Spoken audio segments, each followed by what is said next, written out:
Il est un fait que pour que le témoignage de Jésus naisse en nous et soit en nous, cela nécessite en premier lieu notre mise de côté par la croix.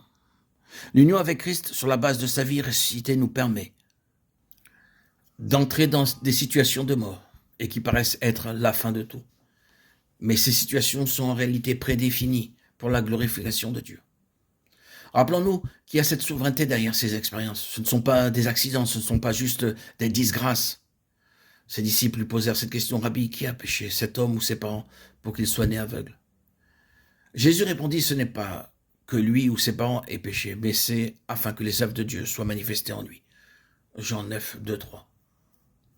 Que Dieu puisse être glorifié. Quelle étrange souveraineté qui se manifeste par un homme aveugle de naissance. Lazare était malade et il est mort. Mais il y avait la souveraineté derrière tout cela. Le Seigneur Jésus lui-même se tient en retrait pour laisser place à cette souveraineté. Jésus lui dit: ne t'ai-je pas dit que si tu crois, tu verras la gloire de Dieu? Jean 11, 40. C'est ce qui gouverne tout cela. Comment est-ce que nous voyons nos situations? Comme des tragédies, comme des jugements de Dieu?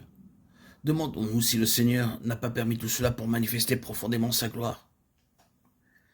C'est Élie et c'est Élisée. C'est la vie triomphant sur la mort, comme une chose souveraine entre les mains de Dieu, pour manifester sa gloire. Mon désir, c'est que tous les termes, les idées, les images employées ne constituent pas seulement l'étoffe d'un message, mais saisissons réellement le cœur même de ce que le Seigneur dit. Le Seigneur désire un vase qui possède ce témoignage, qui possède ce qui est de Dieu, et que tout procède de Dieu et rien de l'homme, et qui attribuera toute la gloire à Dieu.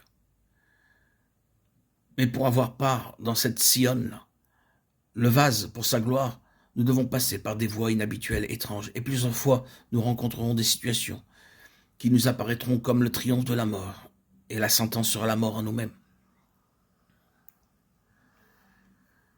Nous avons désespéré même de vivre, nous avions en nous-mêmes la sentence de mort, 2 Corinthiens 1, 8, 9. Mais alors, il y a la souveraineté dans tout cela, afin que nous n'eussions pas confiance en nous-mêmes, mais en Dieu qui ressuscite les morts. Regardons à nous-mêmes un court instant. Où est cette espérance? Y a-t-il quelconque espoir en nous? La déclaration, c'est qu'il y a la mort. C'est vrai, mais allons un peu plus loin. Ce n'est pas la finalité pour Dieu, c'est seulement pour que nous n'eussions pas confiance en nous-mêmes. Est-ce que vous essayez de trouver quelque chose en vous-même qui vous permettra d'espérer? N'est-ce pas là une partie de la difficulté? Quelle est la signification de cette introspection satanique qui conduit à la mort? La mort. La mort. Oh, permettez-moi de vous dire du fond du cœur. Soyez aussi objectif que vous le pouvez dans votre foi. Laissez le côté subjectif au Seigneur. Ce n'est pas votre affaire après tout. C'est le côté de Dieu. Notre part, c'est de nous accrocher à lui. De regarder vers Jésus. Et sa part, c'est de faire le reste. Nous devons simplement le reconnaître comme étant accompli et nous livrer nous-mêmes afin que le Seigneur le réalise. Ainsi donc, accrochons-nous à lui et n'espérons pas en nous-mêmes. Cessons de rechercher tout espoir ou toute confiance en nous-mêmes, afin que nous n'eussions pas confiance en nous-mêmes. Pourquoi est-ce que le Seigneur vous a conduit à désespérer? Dans le but de vous arrêter de rechercher un espoir en vous-même, afin que vous cessiez de vous confier en vous-même, mais en Dieu, qui ressuscite les morts.